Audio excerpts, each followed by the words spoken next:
Di video kali ini aku mau buat salah satu cemilan yang paling disukai anak-anak, yaitu dorayaki. Kue dorayaki itu bikinnya mudah, cukup diaduk, dan bahan-bahannya juga mudah didapat. Jadi buat teman-teman yang mau tahu cara buatnya, tonton terus videonya ya. Pertama, siapkan 2 butir telur. Di sini aku pakai telur yang ukurannya agak besar ya. Tambahkan 80 gram gula pasir atau sekitar 5 sendok makan. Tambahkan 1 sendok makan madu. Kalau teman-teman tidak punya madu, madunya boleh di skip ya. Lalu tambahkan setengah sendok teh vanila cair atau pasta vanila. Kemudian kocok adonan telur sampai gulanya larut. Teman-teman juga boleh menggunakan mixer ya, supaya nggak capek mengaduk manual.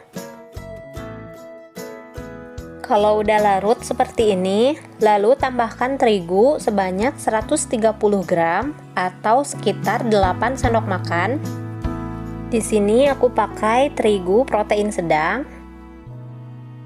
Tambahkan setengah sendok teh baking soda. Pastikan masih aktif ya, supaya hasilnya mengembang. Tambahkan setengah sendok teh garam. Lalu saring semua bahan keringnya supaya tidak ada bahan yang menggumpal. Kemudian aduk sampai semua bahan tercampur rata.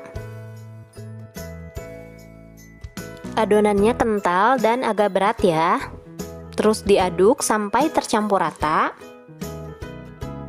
Nah, kalau adonannya udah merata seperti ini, lalu masukkan 50 ml air. Airnya suhu ruang, bukan air dingin atau air panas. Aduk kembali sampai benar-benar tercampur rata. Kalau sudah tercampur seperti ini, lalu istirahatkan adonan selama 10 menit. Setelah diistirahatkan selama 10 menit, adonan dorayakinya sudah siap. Jangan lupa diaduk-aduk dulu supaya tidak ada adonan yang mengendap. Selanjutnya, siapkan teflon tanpa aku oles apapun.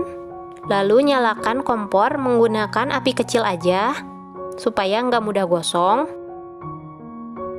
Lalu tuangkan 1 centong adonan dorayakinya di atas wajan sampai membentuk bulatan dan membentuk pori. Untuk ukurannya sesuai selera ya, boleh lebih besar atau lebih kecil dari ini. Tunggu sampai adonannya mengeluarkan gelembung, pecah dan menghasilkan pori seperti ini, kemudian balik. Masak sebentar aja, lalu angkat. Lakukan hal yang sama, tuangkan 1 centong adonan dorayaki. Kemudian masak dengan api kecil. Tunggu sampai mengeluarkan gelembung dan menghasilkan pori. Lalu balik dan masak bagian satunya sebentar aja. Kemudian angkat. Lakukan hal yang sama sampai adonannya habis. Setelah selesai, ambil 1 bagian dorayaki. Lalu olesi dengan selai atau isian apa aja sesuai selera. Di sini aku pakai selai coklat kacang. Olesi di bagian tengahnya. Lalu tumpuk dengan dorayaki lagi.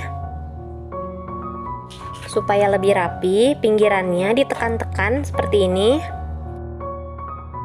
Nah, ini dia teman-teman, dorayakinya sudah jadi. Siap dihidangkan sebagai cemilan. Pasti anak-anak suka dengan cemilan yang satu ini. Sekarang aku mau cobain. Bisa dilihat kulitnya lumayan mulus dan mengembang. Juga berpori ya. Sekilas teksturnya mirip martabak mini, tapi bedanya ini nggak pakai minyak atau margarin. Untuk rasanya, dorayakinya lembut, enak, manis. Rasanya mirip kastela karena dalam adonannya dikasih madu. Buat teman-teman yang penasaran sama rasanya, jangan lupa dicoba di rumah ya. Terima kasih sudah menonton.